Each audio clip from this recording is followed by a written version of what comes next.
Hello, you're welcome to another exciting episode on the Women Skills Hub YouTube channel. And what do we do on this channel? We provide vocational trainings to women. Okay, any of our training you see here, there are trainings that you can learn and make money for yourself. So last episode, we dropped a video on how to make Zobo for business. So because I dropped link to our WhatsApp line, I had so many questions, and the questions were what kind of preservatives can I use? How do I use it?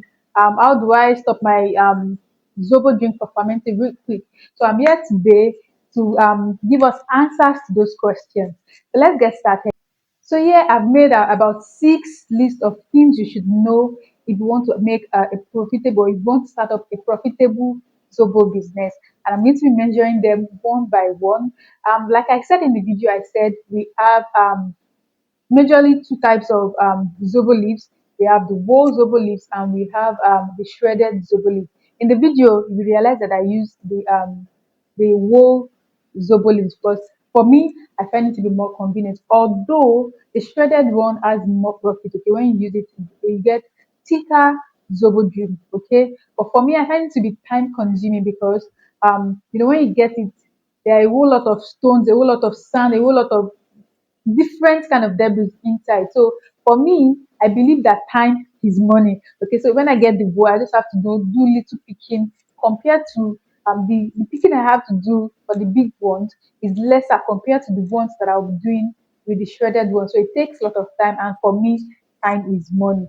But like I said before, for more yield, the shredded zobo leaves produces more yield, okay? And also, the shredded zobo leaf is more expensive than the whole one. And sometimes the shredded zobo leaf might be very, very, very scarce, okay?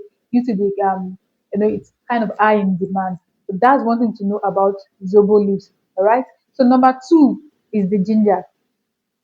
If you realize in my Zobo recipe, the quantity of ginger that I specify is a little bit lesser. That's because I have some clients who do not like a lot of ginger in their Zobo. Someone like me too, when I made for my own. So because my child loves Zobo, I just use little quantity of ginger so that it's not too spicy for her to take, as a baby.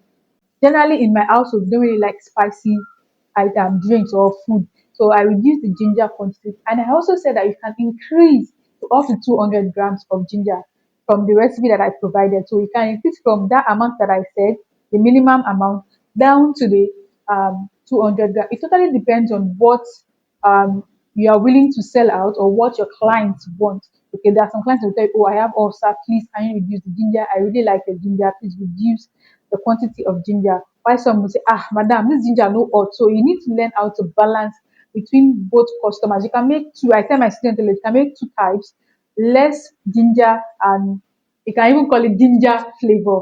Why the one that is just like mild ginger zobo drink? Why the other one would spice with ginger or ginger flavor, whatever you want to call it. Just differentiate so that you can sell out to both clients, okay?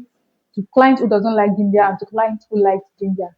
So, and also for ginger, if you don't want your zobo drink to spoil quickly, please make sure to use ginger that are fresh.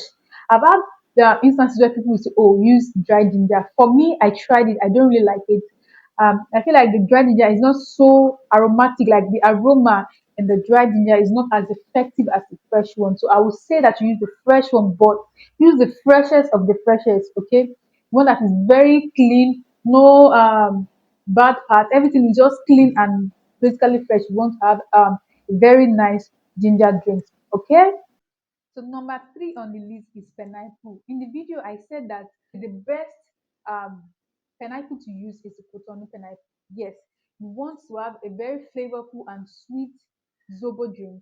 You go for the Cotonou pineapple. It's not as if the Nigerian one is not nice. It is nice, but the Cotonou one is sweeter. So and also the flavor is more pronounced than that of the Nigerian one. One thing you should also know that avoid pineapples that are overly ripe. Okay, I've had people said overripe pineapples are very, very sweet, which is true. Okay, but you want to avoid pineapples that are too ripe. Reason is if you use them, they can easily aid fermentation process in your zobo drink. So you want to take note of that. While you are using pineapple that is fresh and sweet and ripe, you want to make sure that it is not too ripe. Number four, timing. When you are making your zobo, do not overcook your zobo. This is really really not good. If you overcook your zobo, you will not, you end up the leaves will become so soft and it will start breaking inside your drink that no matter how you sieve it, by the time you start taking your drink, okay, once you keep it in the fridge and you'll be having sediment, okay, because of that leaf that has overcooked and I refused those particles that get inside your drink because your sieve they might escape the sieve and send them into the drink. Then you realize that when you are drinking, you have particles, you have sediment, so you want to avoid overcooking. Temperature. Now, do not keep your zobo, your already processed, already packaged zobo, in a temperature that is warm. You want to make sure to keep them in a very cool place or a very chill place, as the case may be, regardless of whether you have preservative in it or not. You want to avoid storing your zobo drink in an environment that is warm. So another thing in the temperature is before you add all your flavors, your sweeteners, your fresh juice, or whatever, okay, you want to make sure that your zobo is cool, okay? Cool. You want to make sure that everything is cool, not adding your flavors, everything when the zobo is very, very hot. It is very, very bad, okay? Also, for thickener, I've had people say it. I haven't tried, but I know it works. Okay, if you want to make more money from your zobo, if you want to make more money from your zobo drink, while you add water or while you're boiling, you can boil this leaf sorghum. Okay, they call it korokoro in Yoruba. So I'm going to attach the picture somewhere around this video, okay, so that you can see it. So if you want to make maybe make your zobo and it's too light, okay, you want to thicken it and you want to have that dark Zobo color. You can add the sorghum leaves, which is also known as korokoro in Yoruba. You can add it to darken your Zobo again. All right. Back to the major reason why we are here, which is the preservative. We have natural preservative and we have chemical preservatives. Okay. In the video, I said you can use lemon. Okay, I should use lemon for us. However, using the lemon, your Zobo cannot last for a very long time. Okay, it's just to help it, fermentation from taking place real quick. Okay, so another natural preservative you can use is cinnamon sticks. Okay, so you can boil your cinnamon stick in your zobo leaves. Okay, this can last for as long as 3 days if you use cinnamon sticks. All right, but you need to note that cinnamon is a spice and it's highly flavorful. So if you add cinnamon to your zobo drink, it's going to um make your zobo drink taste differently. Okay, it's not like different in a bad way, but it won't be like the normal zobo because we all know that cinnamon is a flavor. Okay, so you want to take note of that. So to the chemical preservative, there are several preservatives you can use in zobo, but the one that I'm more familiar with is sodium benzoate. Okay, so for the recipe that I have provided, you need half TS3, which is half teaspoon of sodium benzoate. So how do you use this sodium benzoate? All you just have to do is to take out maybe some zobo. You can even use plain water so you can see what you are doing. You can take out just small water, maybe like a cup of water. But if your zobo is already too runny, it's too light, you can use your zobo and then dissolve your sodium benzoate in it.